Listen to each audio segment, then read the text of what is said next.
Saudara, pemerintah segera meluncurkan program pemeriksaan kesehatan atau medical check-up gratis yang merupakan salah satu program andalan Presiden Prabowo Subianto. Menteri Kesehatan Budi Gunadi Sadikin menyebut program medical check-up gratis ini akan dibagi dalam beberapa golongan berdasarkan faktor usia, mulai dari balita, remaja, dan lansia. Program ini bertujuan sebagai langkah deteksi dini penyakit agar nantinya bisa segera diobati. Selain mengecek tensi darah, program ini juga memeriksa kesehatan dasar yang mencakup 14 penyakit.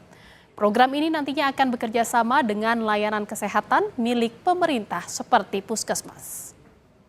Lalu seperti apa saudara nantinya mekanisme program pemeriksaan kesehatan gratis ini? Sudah bergabung bersama Jurnal Merah Putih juru bicara Kementerian Kesehatan Republik Indonesia, Ibu Widiawati. Terima kasih Bu Widya atas waktunya sudah berbincang dan menyempatkan waktu untuk berbincang bersama kami di Jurnal Merah Putih. Bu Widya, boleh diceritakan terkait dengan pemeriksaan atau medical check-up gratis yang menjadi program andalan dari Presiden Prabowo Subianto ini, tujuannya sebenarnya apa Bu, dan kapan mulai rencananya akan diberlakukan atau dilakukan? Ya, terima kasih Mbak Jihan. Selamat sore, salam sehat buat semuanya. Jadi tujuan dari program ini sebetulnya adalah kita tuh mengidentifikasi faktor risiko untuk menjaga masyarakat supaya tetap sehat dan tidak berlanjut menyebabkan timbulnya penyakit. Kemudian juga kita mendeteksi kondisi pra-penyakit agar tidak menjadi penyakit. Dan yang lebih lanjut adalah mendeteksi penyakit lebih awal agar dapat mencegah komplikasi dan juga sebetulnya menurunkan risiko kematian akibat kecacatan. Nah, mungkin juga saya jelaskan sekali lagi, di sini ada 4 kategori yang bisa dilakukan pemeriksaan kesehatan gratis, yaitu usia balita, kemudian usia remaja, kemudian ada usia dewasa dan usia lansia. Nah, kalau di usia balita, itu pemeriksaan kesehatannya difokuskan pada deteksi penyakit bawaan lahir seperti hipotiroid kongenital yang terindikasi secara dini maka dapat diobati untuk mencegah kematian atau kecacatan. Kemudian kalau anak remaja usia di bawah 18 tahun, screening ini meliputi pemeriksaan obesitas, kemudian diabetes dan juga kesehatan gigi. Difokuskan pada masalah-masalah yang memang sering terjadi dan berkembang di masa kanak-kanak dan usia remaja. Kemudian 2 terakhir adalah pada usia dewasa, fokusnya ini pada deteksi dini kanker seperti kanker payudara, kanker leher rahim yang kebanyakan itu adalah merupakan penyebab utama kematian pada wanita Indonesia. Kemudian di usia siklus hidup usia lansia, screening lansia ini meliputi pemeriksaan Alzheimer, kemudian ada juga pemeriksaan osteoporosis, serta juga pemeriksaan kesehatan umum terkait dengan penuaan. Ada banyak pertanyaan juga yang gimana sih cara mendaftarnya untuk ke program pemeriksaan kesehatan gratis ini. Nah, di sini masyarakat dapat mendaftar di program pemeriksaan kesehatan gratis ini melalui aplikasi Satu Sehat Mobile. Kalau kita biasanya sebutnya SSM. Nah, ini perlu nih masyarakat tuh menginstalnya terlebih dahulu. Nanti kalau mereka sudah terdaftar, mereka akan menerima pemberitahuan untuk janji pemeriksaan 7 hari sebelumnya, atau 1 hari sebelumnya, atau pada hari ulang tahun mereka. Dan yang mendorong mereka ini untuk mengunjungi pusat kesehatan setempat, misalnya puskesmas, itu sebagai fasilitas layanan kesehatan primer. Nah, kalau misalnya tidak ada warga yang belum mendapatkan notifikasi atau mungkin juga belum mendaftar atau tidak memiliki akses aplikasi, maka masyarakat bisa langsung mendatangi puskesmas untuk mengikuti program screening ini. Tapi ditekankan sekali lagi bahwa kalau bisa masyarakatnya ini mengunduh dulu aplikasi Satu Sehat. Jadi kalau misalnya dia datang kan, kalau datang ke puskesmas, dia bawa handphonenya itu kemudian menunjukkan di tempat pendaftaran bahwa sudah mendaftar di aplikasi Satu Sehat, nanti sama petugas puskesmas akan diverifikasi. Nah, kalau sudah seperti itu maka antrenya akan lebih nyaman.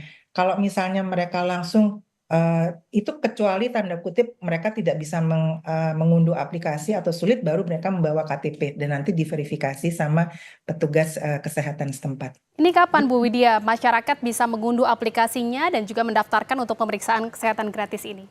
Kalau aplikasi Satu Sehat kan sudah ada Mbak, tinggal diunduh. Satu Sehat Mobile sudah ada. Dan kalau pemeriksaan kesehatan gratis segera kita akan laksanakan. Jadi di 2025 ini, di Januari ini sudah mulai berlangsung ya Bu ya untuk pemeriksaan kesehatan gratis untuk masyarakat ini? Ya, segera akan kita lakukan, Mbak. Nanti kalau kan launchingnya nanti sebentar lagi segera akan kita launching. Kalau masyarakat yang ulang tahunnya di Januari kan ada tanya, kalau gitu yang Januari nggak dapet dong gitu. Oh bisa, kita tunggu sampai Maret. Tapi intinya sesegera mungkin kita akan mulai nanti. Artinya ini program ini diberikan untuk yang berulang tahun gitu ya Bu ya? Atau bagaimana Iya, Bu berulang maksudnya? tahun. Jadi yang berulang tahun nanti akan diberikan kesempatan untuk mendapatkan cek kesehatan gratis ini ya Bu ya Gratis, dari ya. pemerintah. Mereka mendapatkan hak untuk mendapatkan pemeriksaan kesehatan gratis. Dan yang juga menjadi pertanyaan Bu, jika memang ternyata saat cek pemeriksaan kesehatan gratis ini ada penyakit-penyakit tertentu yang dialami oleh masyarakat yang sesuai dengan golongan usianya, ini bagaimana dan langkah apa lagi yang dilakukan oleh Kementerian Kesehatan? Apabila ditemukan, ya mudah-mudahan sehat ya Mbak ya. Apabila ditemukan, maka akan ditindaklanjuti sesuai dengan prosedur BPJS, kalau mereka punya BPJS. Kalau bagi masyarakat yang mungkin belum bisa mengunduh atau tidak memiliki smartphone gitu, bisa langsung saja datang ke Datang ke, puskesmas? ya dengan membawa KTP. Dimulai di bulan ini juga ya Bu ya, untuk datang ke Sesegera puskesmas? mungkin Mbak, sesegera mungkin kita akan mulai. Untuk pendaftaran itu tetap sama ya Bu ya, proses menunggu untuk bisa mengecek kesehatan itu 7 hari sejak pendaftaran? Enggak, jadi gini kan kita kalau misalnya kita punya aplikasi itu, aplikasi Satu Sehat Mobile, kita mendaftar di situ. Nanti dapat notifikasi. Nah, notifikasi itu akan menunjukkan di mana mereka bisa mendapat pemeriksaan kesehatan gratis itu di puskesmas mana. Nanti kalau sudah ditunjuk misalnya puskesmas A mereka datanglah di hari ulang tahun itu untuk mendaftarkan kembali. Saya sudah dapat notifikasi dan saya bisa mengecek kesehatan saya di sini. Nah, nanti diverifikasi sama petugas kesehatannya. Kalau misalnya mereka tidak bisa datang tepat pada ulang tahunnya, maka kita akan menunggu sampai H+30. Jadi 1 bulan ke depannya. Oke, jadi nanti pemeriksaan kesehatannya akan dilakukan di hari ulang tahunnya si pendaftar tersebut ya Bu ya. Lanjut aja terakhir Bu, singkat saja Bu Widya, ini sasaran yang diharapkan oleh Kementerian Kesehatan terkait dengan cek kesehatan gratis ini untuk masyarakat apa Bu Widya? Semuanya Mbak, semua usia. Kan tadi saya sudah katakan ada 4 kategori dari bayi baru lahir sampai ke lansia. Ya supaya masyarakat kita menjadi lebih sehat lagi. Kalau untuk remaja, maka kita akan mendapatkan remaja yang lebih sehat di masa mendatang. Baik, terima kasih. Semoga saja program andalan Presiden Prabowo Subianto ini untuk masyarakat, untuk bisa lebih sehat dan juga bisa mendeteksi berbagai penyakit yang ada dalam tubuh ini juga bisa menciptakan Indonesia semakin maju, semakin sehat juga menuju Indonesia Emas 2045. Terima kasih juru bicara Kementerian Kesehatan Republik Indonesia, Ibu Widiawati, atas perbincangannya di Jurnal Merah Putih. Salam sehat, Bu, salam sukses dan juga sehat selalu.